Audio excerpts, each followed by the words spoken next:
because of colonization. We'll begin this evening's second half of this evening, I guess, with the traditional practice of recognizing and expressing gratitude for our shared spaces through a land acknowledgement. As this meeting is virtual and we're not all gathered in the same space, we recognize that this land acknowledgement might not be for the territory that you are currently on.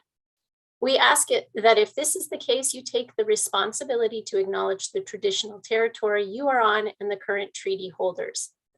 As a member of the York University community, we recognize that many Indigenous nations have long-standing relationships with the territories upon which York University campuses are located that precede the establishment of York University.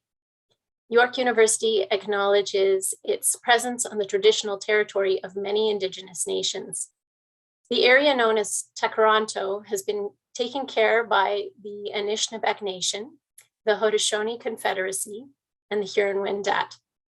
It is now home to many First Nation, Inuit, and Métis communities. We acknowledge the current treaty holders of the Mississaugas of the Credit First Nation. This territory is subject to the Dish with One Spoon Wampum Belt Covenant, an agreement to peaceably share and care for the Great Lakes region. That dish has 3 simple teachings. First, never take more than your share. Second, make sure there's enough food to go around for everybody. And third, don't foul the dish or take the dish. We say these words to acknowledge the territory we gather on and the history of the land and the peoples who come before us. Whether this is the first time you've heard it, or if you're familiar with it, we encourage you to learn more about the history of Indigenous peoples in Canada. And we extend to everyone an invitation to reflect on the land acknowledgement's message of sharing, caring, and joint responsibility, which are more important than ever as we continue our efforts towards cross-cultural learning and international understanding. We're grateful for the support of the Grounded Project and the creation of this film and the work that has been done. Before we begin, we would like to take this opportunity to share with you greetings from Dr. Alice Hovorka, Dean of the Faculty of Environmental and Urban Change at York University, who has both championed and supported this project since the beginning. Welcome, Alice. Thank you so much, Julie, and greetings, everyone. Buenos noches.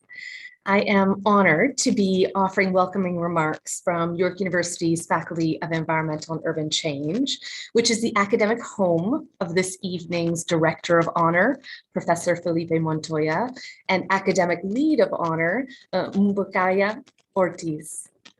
The mission of our faculty is to produce and mobilize knowledge for a just and sustainable world.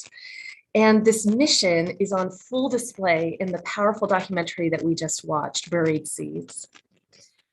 On the one hand, the knowledge produced by the individual people living their lives in this film is so powerful. It's the lived experiences that are shared by the 20 narrators in this film that bring forth understanding of issues related to land access, economic opportunities, migration, agriculture, and family and community. The 20 narrators are knowledge keepers that so generously share with us perspectives and dynamics of their lives as peasants. And on the other hand, the documentary mobilizes knowledge through the power of ethnography as a method of study and documentary film as a medium through which we learn about the world and the experiences of people in it. There's beautiful cinematography in the film and powerful narratives that bring us to Costa Rica and into the lives of those who are featured in the documentary. It really provides us all with an opportunity to reflect on what it means to live sustainably and equitably on our planet and with each other. I want to offer congratulations to Felipe Montoya and Mbukaya Ortiz on this impactful work as part of the Grounded Project. I'm looking forward to the discussion coming up next. Welcome, everyone.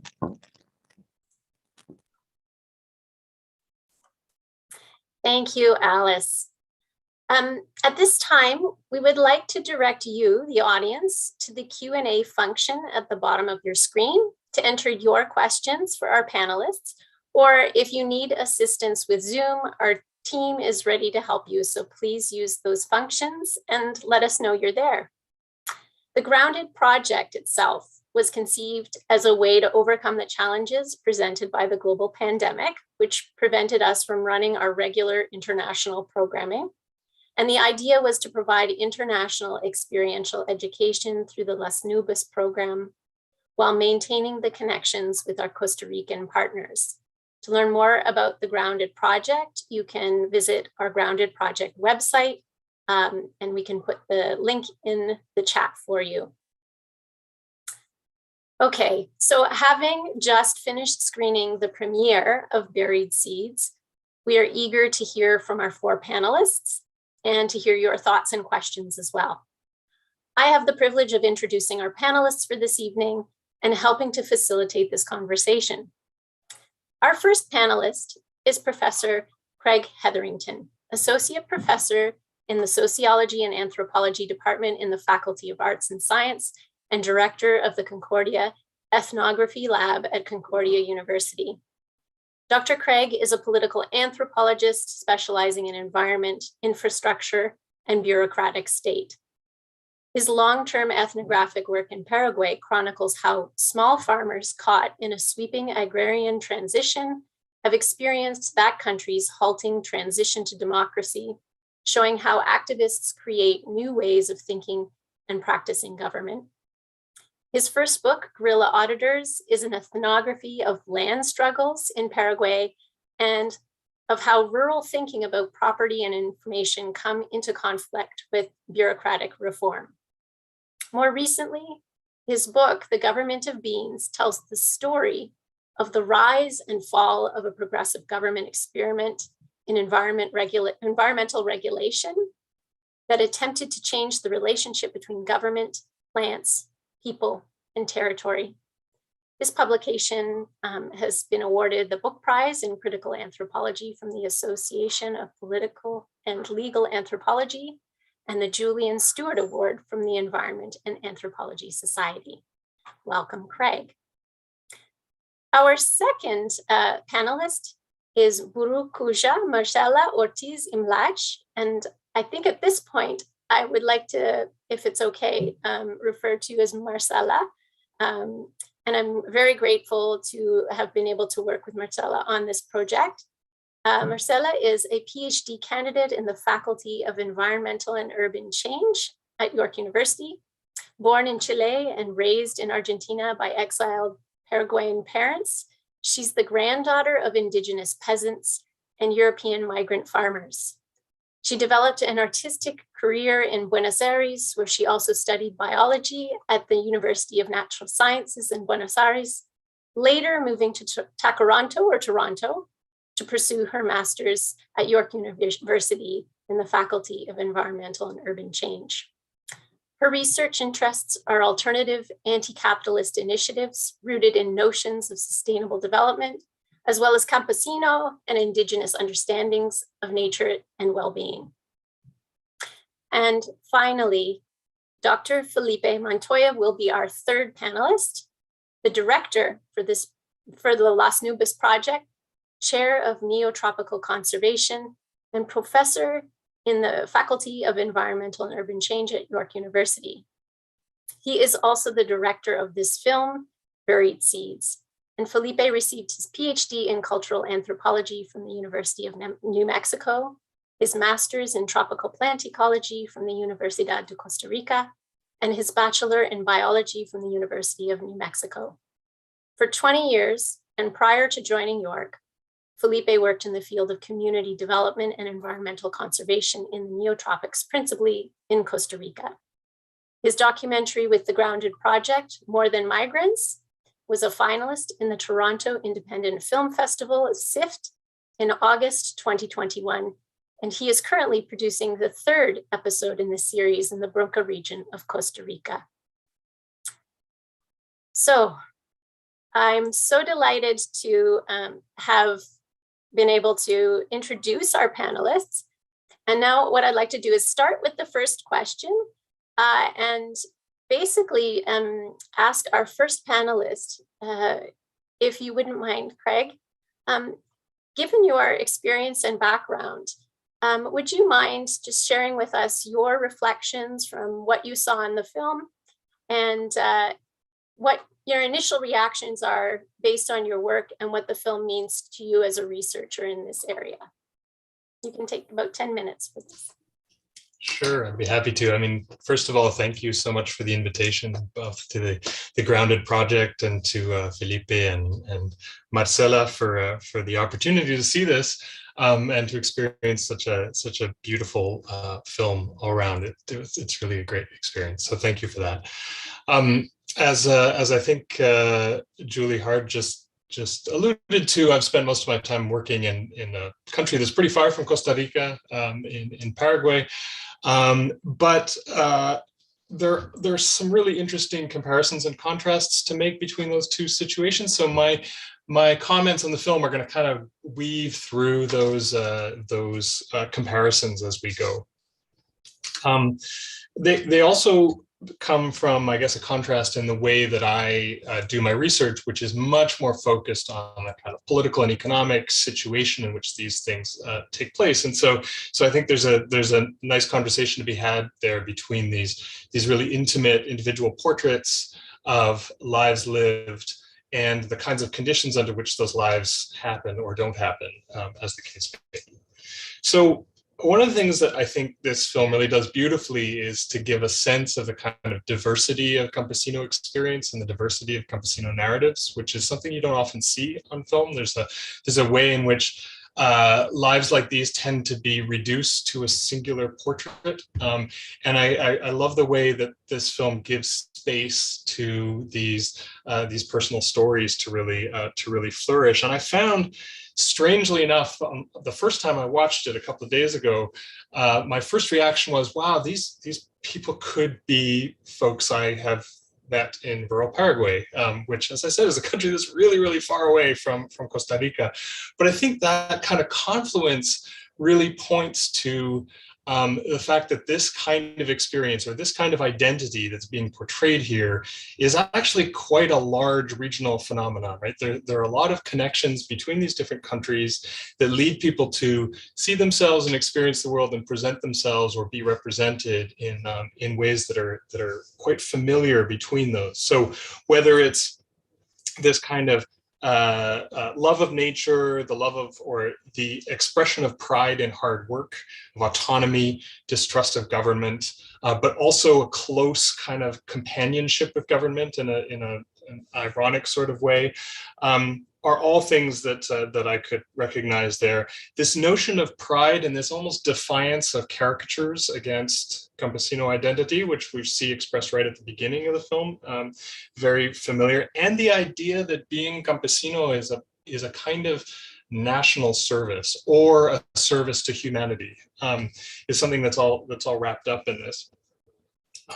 And I guess what I wanted to say is that confluence of these different ways of living or into one sort of package is a historically specific one, and it comes really from the 1960s, from this moment in Latin American history where development policies are moving towards trying to shore up campesino livelihoods as a way of, on the one hand, protecting countries against peasant revolts. So this is, shortly after the Cuban Revolution and so on. A lot of different countries are trying to avoid having revolts of large masses of poor people in the countryside.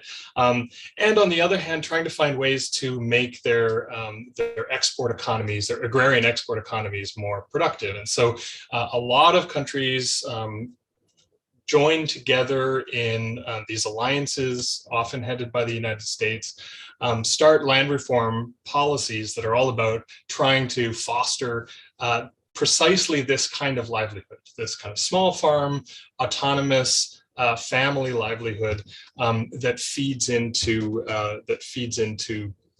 the export economy. And I just want to underline how, like, historically unusual this is, because we often have the sense that that peasant life or something is some very, very ancient way of living. And yet this is actually a formation that's quite new, and it's quite specific to modern Latin America, the way that people live here. It didn't really exist before that. And one could make the argument that it actually had a very short shelf life, that the number of decades in which governments and development agencies were really putting a lot of support into this way of being agrarian is, started to disintegrate only 3 decades after it began. And it's still on the decline. And a lot of the complaints that you hear in the film are really about that, about the sort of feeling like a government that once invested dearly in this kind of lifestyle has now retreated and abandoned it. So that's something that you can find throughout Latin America. I want to say, on top of sort of the beauty of this film, or the beauty of the way that this way of life is represented, it's also it's important to underline just how difficult a form of life this is, right? That the kind of, you get the sense of this when people tell the stories of farm work in their childhoods, of just how hard it is on the body and mind, and how much actually this kind of lifestyle is driven by a desire to get away from the worst parts of agrarian labor. And so I think that's important, the sort of dynamism of this. We had to work really, really hard in order to invest just to be able to live as comfortably as we now do, is a big part of that kind of lifestyle. But it also shows the degree to which the people being represented here are kind of, they're a sliver of the economy, right? In which there's a lot of ways one can fall into much more difficult forms of agrarian living below it, right? And the way that works, I think, is one of the things I want to get to in just a second. And I'll do that by way of contrast with Paraguay, because Paraguay, in many ways, is a country a lot like Costa Rica. It's small. It was, until the early 20th century, its economy was almost entirely agrarian. It has sort of much more powerful countries kind of pressuring it in all these different kinds of ways. And in the mid 20th century, it had one of these big pushes for an agrarian reform that was entirely about trying to produce a class of farmers that were just like this. And yet, several decades after that, in Paraguay, the land reform is kind of a disaster, and people are still fighting just over the meager crumbs that were promised to them in the beginning, in a way that contrasts very strongly with what we saw here. So why is that the case? Well, one of the reasons, and I don't want to make too big a causal statement, but one of the contrasts that we can see between these two countries is that Costa Rica in the mid 20th century invested heavily in the social safety net in a way that a country like Paraguay didn't, right? So a lot of that money that came in through the agrarian boom that happened after agricultural reform was put into institutions that actually make living at the edge of precarity quite a bit easier for people. So, and I say this from very personal experience of having lived in Paraguay and having seen one of my very good friends die from a disease that was entirely treatable, and yet there was nothing even resembling a hospital system around that could have saved her life. And the frustration of knowing that you have a country that's like Costa Rica is producing food for the whole world, and yet can't somehow find a way to treat treatable diseases, is really frustrating. Whereas in Costa Rica, you have, not to say that it's a perfect system, but it's a great deal better at providing education and providing healthcare for people who are in this kind of place. And so living that difficult life where you're, as a campesino, you are one injury away from absolute devastating economic collapse on your farm, right? Living in a country that at least offers, some kind of healthcare is incredibly consequential. And I think that's important to keep in mind when you think about people who a lot of their their political engagement is about complaining about taxes and so on, that in fact that taxation system is also linked to the production of a kind of social safety net that one wouldn't want to underestimate the importance of.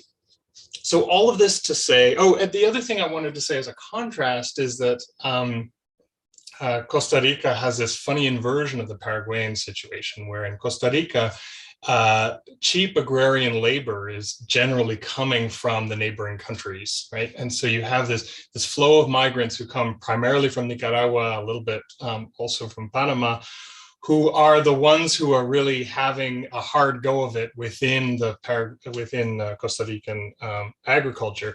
Whereas in Paraguay, you have the opposite happening, where cheap labor is the national labor, and the people who own the land and speculate on the land and own the capital are actually generally Brazilians and Argentines who come over the border to take control of agriculture. And so you get this very different sense of how people can get caught in the differentiating inequality that is created in any capitalist agricultural system. So all of this again to say that what we're seeing in this film is a very specific niche in the economy of people that happened in some ways by geopolitical accident, right? That has to do with all of these different kinds of relations that we're all only sort of barely aware of when we carry out our existence. Now, having said this, the one last thing that I want to say about the film that really caught me is right at the end in the section called No Tiene Precio, where interviewees start talking about their appreciation of the natural world. And I think in a country, that produces something like 85% of the world's pineapples, and that's drenched in some of the most toxic agrarian chemicals, often by drones at concentrations that would make Paraguayan farmers blush. There's a lot to be said for these styles of living that are constantly reminding us of connections with the natural world and connections with other beings that are in there. So these lovely portraits of kind of loving seedlings or cows or full-grown corn plants or the soil. Those are the things that I think it's really important to hang on to. And even if what I said before about this sort of being this small economic niche that's held together by all these powerful forces, even if we can kind of think of that as a critique, I think it's also really important to imagine that niche holds together the possibility of living with nature in a way that Pindeco or that a nature conservancy simply can't even imagine. Right? So that's the idea of the campesino sitting somewhere between those two versions of how one relates to nature that are both very prominent in Costa Rica as well. I think is what really makes it something one wants to hang on to and think with these interlocutors about the possibilities, the future possibilities for. I'll leave that there. Thank you very much, Professor Craig. I was just absorbing what you were saying, and I appreciate the comparisons that you're making in terms of Costa Rica and Paraguay, and the way campesino life is different, but there are some overlapping, or I guess global principles there. And I was actually struck by the concept of campesino, actually, which might be a new term for Canadians or English speakers that maybe are not necessarily familiar, and I hope it come across in the film. But I'm going to pose the next question for our other speakers to also weigh in on. You can provide some reflections on Craig's comments, and then I'll ask the next question, which is the term peasant itself is interesting, and it can be thought of as having different connotations or understandings depending on where one is from. It's talked about to some extent in the film, but what do you see are some of the overarching elements or factors that are common or universal to peasant identity in Costa Rica and in other contexts as well? Maybe if you could elaborate on that, and I'll ask Kusha. Thank you very much. Thank you, Craig.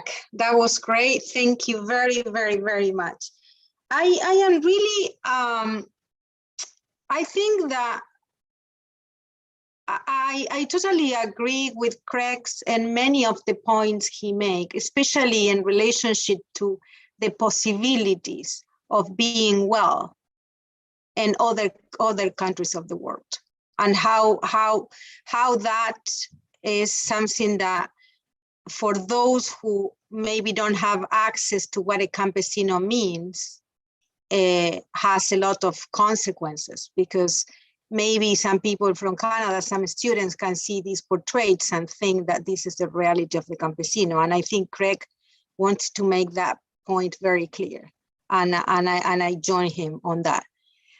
But there is something that particularly is important to me in Costa Rica, and it's the fact that I think that we need, as a humanity, we need that peasants continue to exist for many reasons.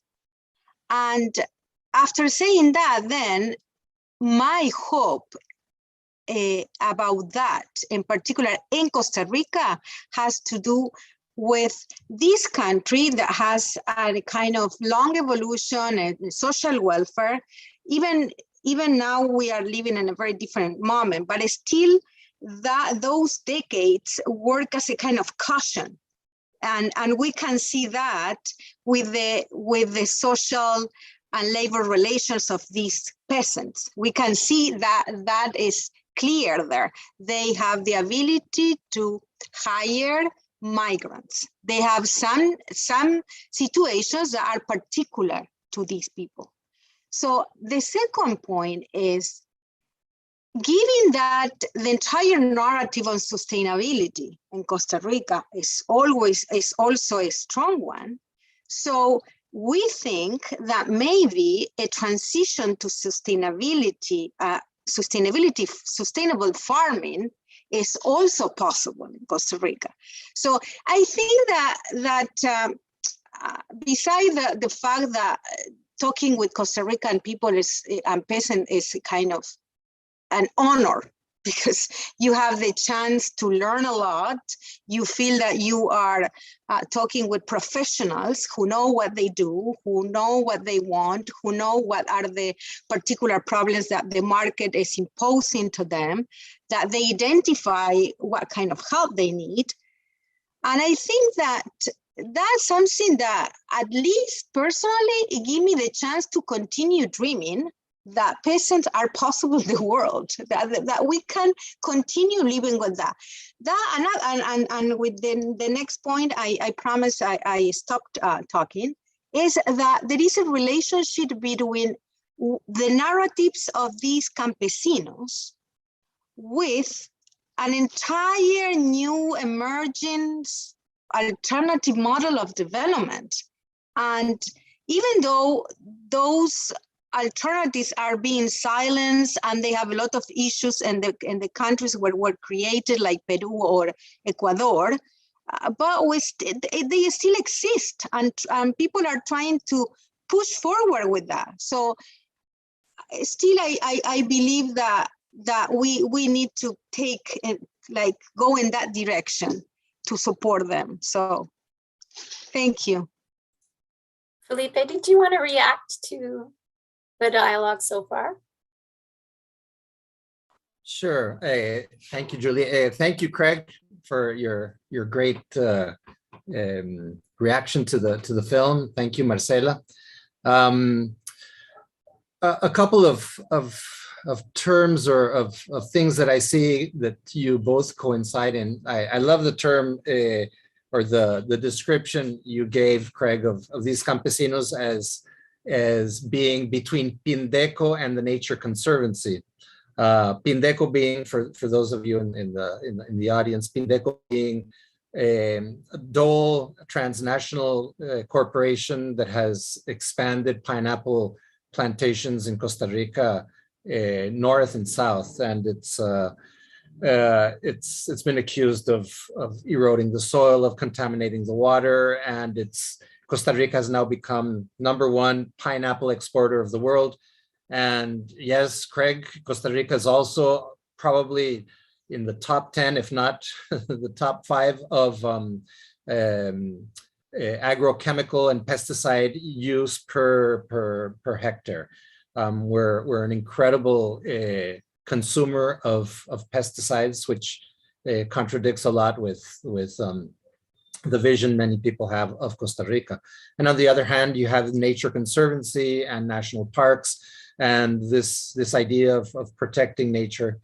And these campesinos lie in the middle of these poles, these extremes, not only of needing to produce and also needing to use these inputs in their agriculture, as many of them comment in the film.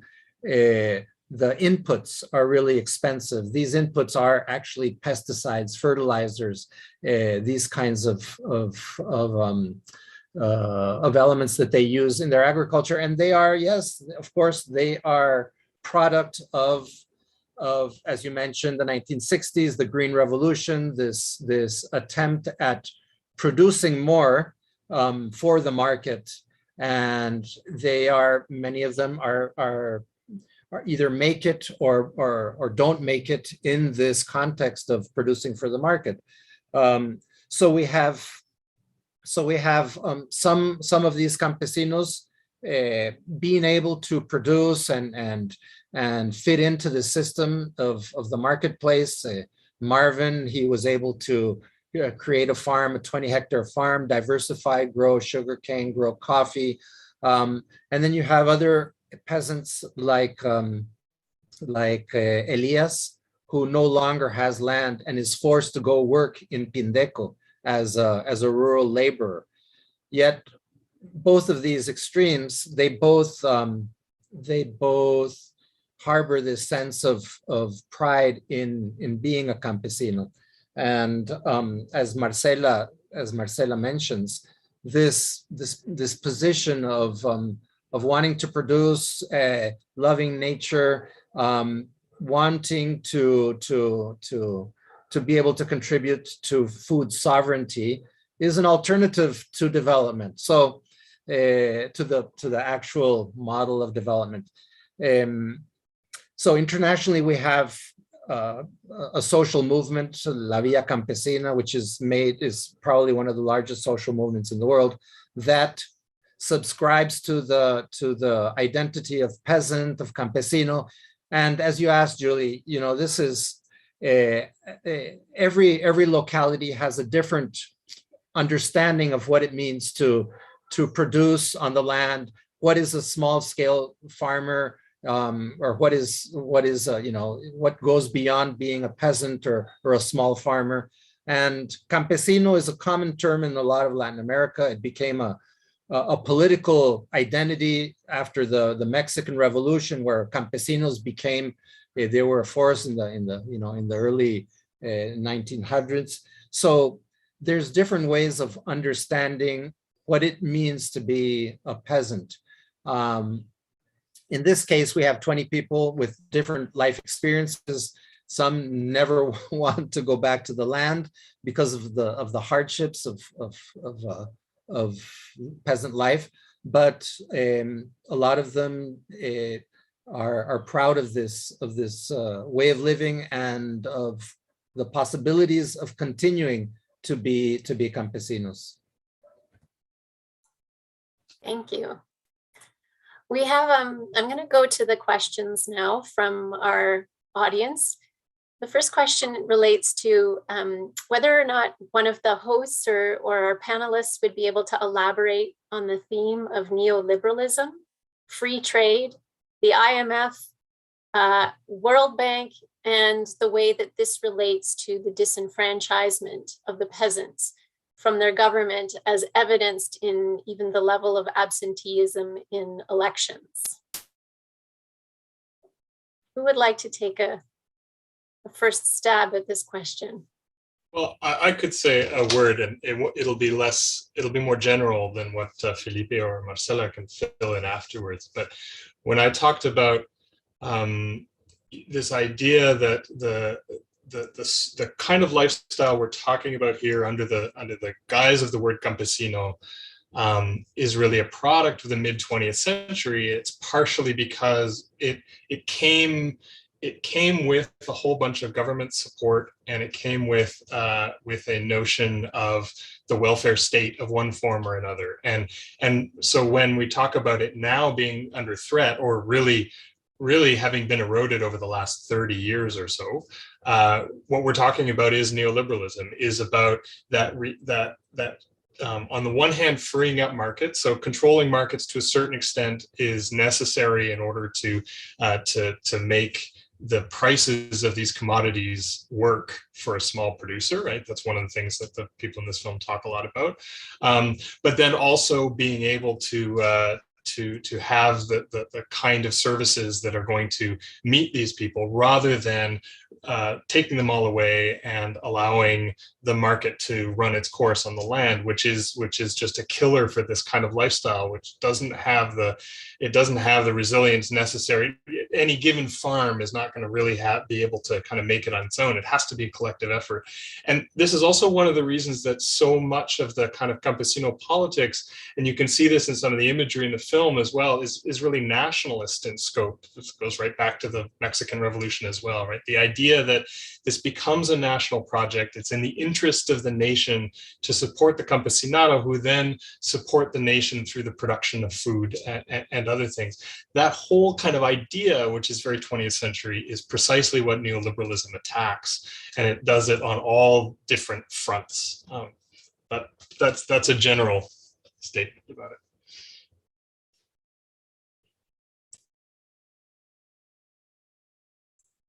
Reactions or comments? I just, go ahead, sorry, go ahead, Felipe. No, please.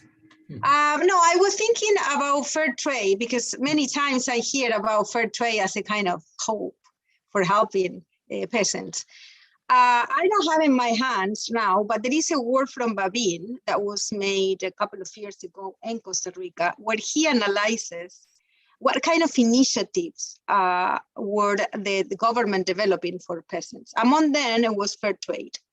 And what he can see is that only in those fincas, or I don't know how you say fincas in English, but fincas, somebody can help me? Farms, yeah, thank you. So those who could diversify with different trees and provide a kind of coming back to nature around them, were the only ones who could survive better to the imposition of the market. So after saying that, I just want to make the point that fair trade by itself, it doesn't make any, huge, it doesn't provide any big solution, or it's just something that, yeah, it helps, or sure it helps, but it's not enough.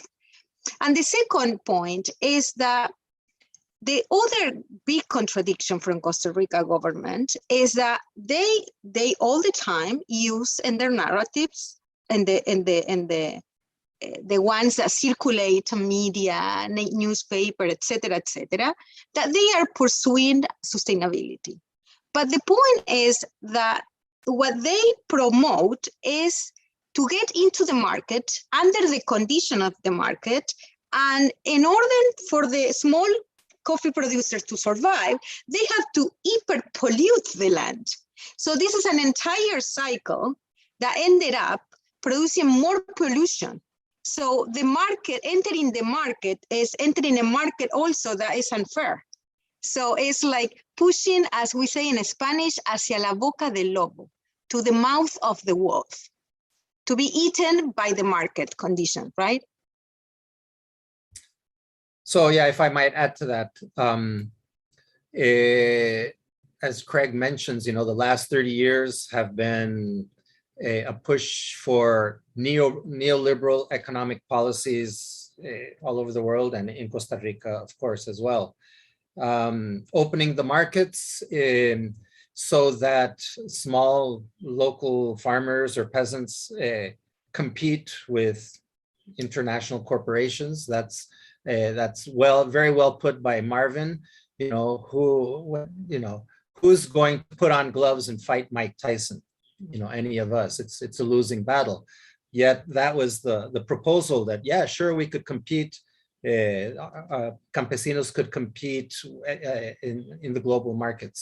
Well, that's the fact that Costa Rica exports, is #1 exporter of pineapple, is precisely the non-peasant sector that is producing. That's Dole and Pindeco.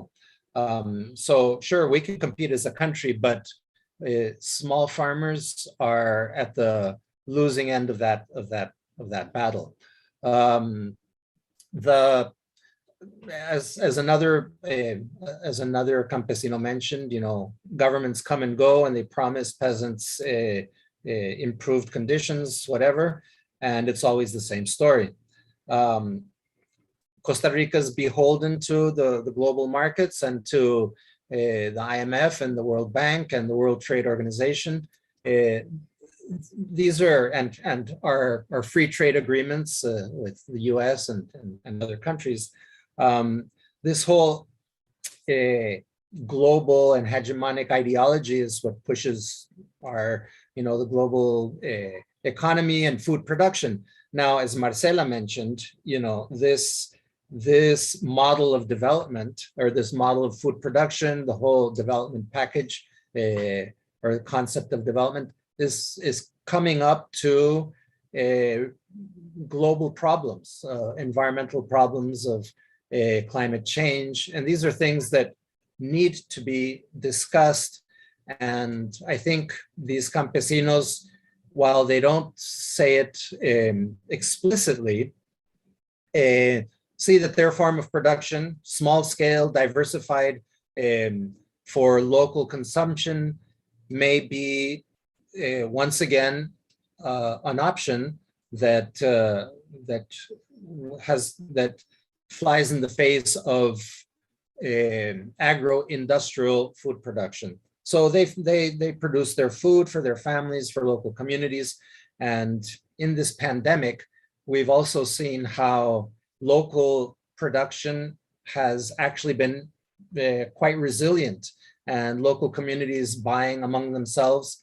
When borders have been closed because of the pandemic, international borders, suddenly local production becomes viable and resilient, and gives us kind of a light at the end of the tunnel of what might be an element of alternatives to this global production that is contaminant. It has social repercussions, and yeah, so that's something I could say about that. I think in the film, and just reading some of the comments that were coming through the YouTube chat while the film was going on, there was a sense of a little bit feeling defeated in terms of the government policies that are in place that kind of control what the campesinos are able to do in terms of livelihood and not having support.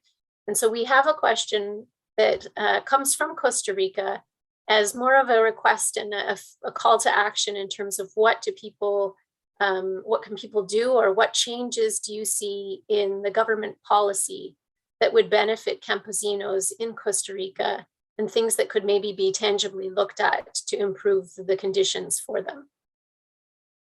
I'm going to ask Felipe maybe to start on this one. Yeah. Sure, I'll start that off. And, what I say is not really, it doesn't come from my own brain or head, but comes from the people I interviewed, and they've given the answers. So they want to be able to sell. They want, as they used to, you put up a little stand by the road, you produce oranges and plantains, and you sell them, or baskets, and that used to be the way of doing it. Costa Rica, because of its push for institutionalization and collection of taxes, and bringing everyone into a formality, and trying to eliminate the informal sector, which may be good or not a good policy, but the problem is that there's no real understanding of the differences in scale and the difficulties that small scale producers face to comply with so many normatives, regulations. And this is what many of the small farmers are asking, to be recognized as a differentiated sector to the large corporations. And I think that's a policy that can easily be done. You know, it's done in many other areas of economic and social life. There's a clear differentiation in issues of scale. So small farmers, and this is something that none of the 25 presidential candidates in the last election that we had just 3 days ago mentioned. So the fact is that campesinos and their requests are below the radar of the 25 presidential candidates.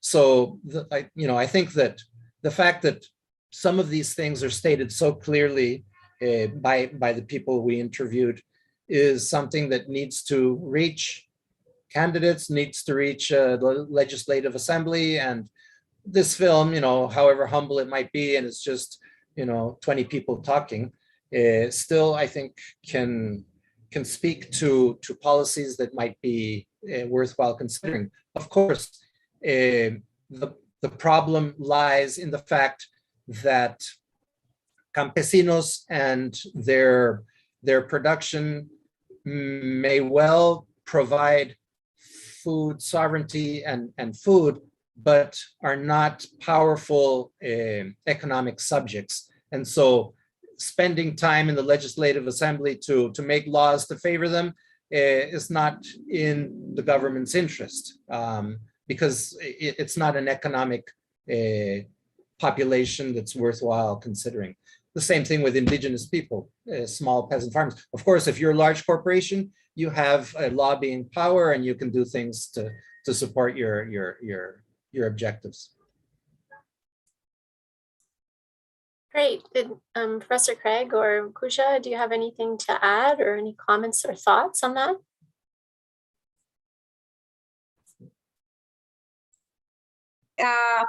Well, for me, it's so hard to talk about that without, calling for a change in the entire economic system, because I don't see solutions in the system, how it is established and how is and the evolution that is taking, right? Like when we have few corporations taking over the production, distribution, the conditions in which people have to make food. So it's really hard to provide something for me, to provide some kind of answer that is not a radical one.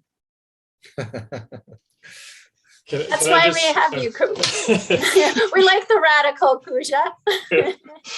I mean, I think that's important, because if you think of why campesinos at different moments in history have gotten the attention of governments, it's never because they become powerful economic actors, right? They never are. It's always because, on the one hand, there's some kind of an alliance where other groups decide that it's in their best interest to support campesinos as well, or there's a threat of violence, right? And it's one of those two things that kind of that decides things. But getting, sort of putting aside the threat of violence question, that whole notion of the national interest works in this way, right? And the moment where campesinos in different countries were seen as vital to the way that people participating in the nation wanted to live on the planet, whether or not it was developmentally the most important thing to do or economically the most important thing to do, when lots of people started to see that as important for a variety of reasons, that's when it came behind them. And campesinos didn't need their lobbyists in the chamber, because you had other kinds of electoral interests behind them. And that's where I totally agree with Marcela and Felipe, that there's an environmental argument that hasn't entirely caught on with other people who may think of themselves as environmentalists, but still see the environment as conservation or the environment as a bunch of things, rather than seeing the environment as supporting people who are doing diverse things in concert with other living beings in their milieu. And that's what campesinos are, right? And so I do actually see that as a political move to try to shift the way we see what these populations are doing, to say, though there is this value que no tiene precio, as it says in the movie, that is vital to imagining how all of our lives continue on Earth, and it goes through how these people imagine their lives on Earth. And I think that's it's not the only one, but it's one way that we can imagine sort of widening the sets of interests that might be behind helping to support this kind of livelihood. I see that we are closing in on our time, and I have the unfortunate responsibility of making sure that we do wrap up. But I wanted to, before we head into sort of some of the final reflections or moments of the call, I'm going to challenge you each with this one question, and that is just to provide in a very short 1 or 2 sentences, one key message relating to this film about why it's important for people to see it. And I see you're all thinking, so I'm going to give you no time to respond. I'm actually going to maybe start with Felipe. Oh, okay, Craig, go ahead. No, I mean, I'll just actually underline what I just said, because I think that's my takeaway from the film, and it's where a lot of my work has been going lately. But I really think we have to reimagine this way of being in the world, not just as an economic form, but as an environmental form, which is absolutely vital for all of us. That's it. Beautiful. Yeah, I'll jump in here Okay. just because I really love what Craig says, and it is that's my takeaway message, you know, from what I hear of these people, that they work with the land, and I think of campesinos. This is I focused on 20 people that I had access to, but this includes fisher folk, other people that live off the land and on Earth in direct relationship with the biosphere. And this is this practice of living directly with the biosphere and knowing that you have to take care of it in order to continue and to keep your livelihood and you know, you can use the word sustainability, but to continue living and living off the land, it's an important consideration, and one that flies in the face of purely economic growth and seeing the world as a pool of resources to accumulate wealth in. So this direct relationship with the land, with the biosphere, and knowing that what you do to the land, it does to you, as some of these people have said, is a vital message. And we have to take that into consideration in imagining, as Craig says, our life on Earth, you know. Kusha.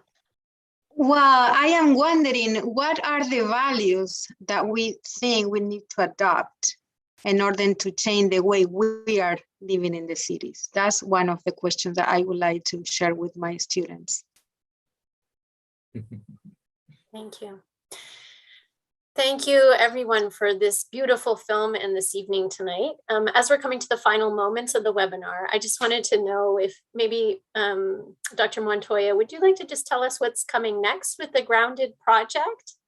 Sure, I'd love to. Thank you for the question. We're working at this moment, we're working on the 3rd episode, or the 3rd documentary. And this one is focused on indigenous land struggles in Costa Rica, in southern Costa Rica. And once again, this is These are people that live off the land, that are struggling against violent opposition to be able to live off the land, live on the land. And interestingly enough, I find many points of coincidence between the indigenous struggles and their illusions, their aspirations, and the peasants that we watched in this documentary. So it's a difficult topic because they're, you know, in the middle of all of this, there are assassinations of indigenous leaders just because they're struggling to recover their lands.